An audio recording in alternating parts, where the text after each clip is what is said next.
क्या लखनऊ में आज सिर्फ प्रदर्शन ही नहीं बल्कि एक बड़ी सुरक्षा चुनौती भी सामने आ गई है। एक तरफ इको गार्डन में हजारों अभ्यर्थी सीजेपी यानी कॉकरोच प्रोटेस्ट में जुटे थे, तो दूसरी तरफ एक फ्लाइट में बम की धमकी मिलने से एयरपोर्ट पर सुरक्षा एजेंसियां अलर्ट मोड में आ गई। नमस्कार, मैं हूं जसवी कौशिक और आप देख रहे हैं वन इंडिया हिंदी।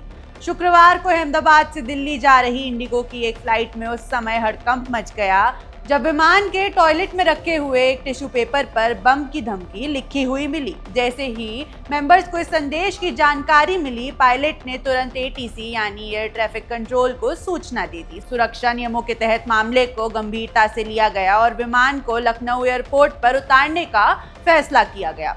विमान की सुरक्षा लैंडिंग के बाद यात्रियों को एक एक करके बाहर निकाला गया। इसके बाद सीआईएसएफ, बम निरोधक दस्ता और अन्य सुरक्षा एजेंसियों ने विमान की गहन जांच शुरू कर दी। विमान को एयरपोर्ट के एक अलग हिस्से में खड़ा किया गया ताकि जांच प्रक्रिया सुरक्षित तरीके से पूरी की जा सके।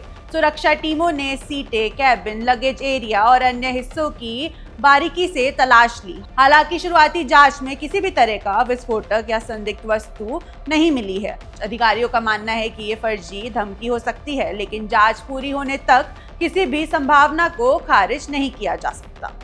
अब सवाल है कि सिर्फ एक टिश्यू पेपर पर लिखे संदेश को इतना गंभीर क्यों माना गया। दरअसल विमानन सुरक्षा नियमों के अनुसार बम से जुड़ी किसी भी सूचना को हल्के में नहीं लिया जा सकता, चाहे सूचना फोन कॉल के जरिए मिले, ईमेल के जरिए या फिर किसी लिखित संदेश के रूप में। हर स्थिति में पूरी सुरक्षा प्रक्रिया लागू की जाती है। यही वजह है कि यात्रियों की सुरक्षा को ध्यान में रखते हुए विमान को तुरंत जांच के दायरे में लाया गया। अब बात करते हैं उस सहयोग की जिसकी चर्चा पूरे दिन होती रही। जिस दिन ये घटना हुई उसी दिन लखनऊ के इको गार्डन में बड़ी संख्या में अभ्यर्थी सीजेपी प्रदर्शन कर रहे हैं। प्रदर्शन को देखते हुए पहले से ही शहर में अतिरिक्त पुलिस बल तैनात था और प्रदर्शन पूरी तरह सतर्क था।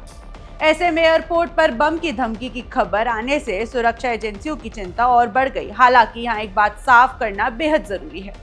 फिलहाल फ्लाइट में मिली बम धमकी और सीजेपी प्रदर्शन के बीच किसी भी तरह के संबंध का कोई सबूत नहीं मिला है। ना ही किसी एजेंसी ने ऐसा दावा किया है और ना ही कोई आधिकारिक जानकारी सामने आई है। इसलिए दोनों घटनाओं को जोड़कर देखना भी सही नहीं होगा। लेकिन एक ही दिन में राजधानी लखनऊ में बड़े प्रदर्शन और एयरपोर्ट सुरक्षा अलर्ट ने प्रशासन के सामने दोहरी चुनौती जरूर खड़ी कर दी है। अब जांच एजेंसियां ये पता लगाने में जुटी है कि टिश्यू पेपर पर यह संदेश किसने लिखा। क्या ये किसी यात्री की शरारत थी? क्या किसी ने जानबूझकर अफरा तफरी फैलाने की कोशिश की या फिर इसके पीछे कोई और वजह थी? इन सभी सवालों के जवाब जांच के बाद ही सामने आएंगे। गौरतलब है कि पिछले कुछ समय में देश भर में फ्लाइट्स को लेकर फर्जी बम धमकियों के कई मामले सामने आए हैं। कई बार जांच में कुछ नहीं मिला, लेकिन हर बार सुरक्षा एजेंसियों को पूरा ऑपरेशन चलाना पड़ा है। एक्सपर्ट्स का कहना है कि ऐसी झूठी धमकियां न सिर्फ सुरक्षा एजेंसियों का समय और संसाधन बर्बाद करती हैं, बल्कि यात्रियों में डर और असुरक्षा का माहौल भी पैदा करती है। फिलहाल राहत की बात यह है कि विमान में सवार सभी यात्री सुरक्षित हैं और अभी तक किसी खतरे की पुष्टि नहीं हुई है। लेकिन जांच अभी भी जारी है और सुरक्षा एजेंसियां ये पता लगाने की कोशिश कर रही है कि आखिर इस धमकी के पीछे कौन था और उसका मकसद क्या था। अब सबसे बड़ा सवाल यही है, क्या ये सिर्फ एक भद्दा मजाक था या फिर दहशत फैलाने की सोची समझी कोशिश? इस मामले में आपकी क्या राय है, हमें कमेंट करके जरूर बताएं। आप देख रहे हैं वन इंडिया हिंदी।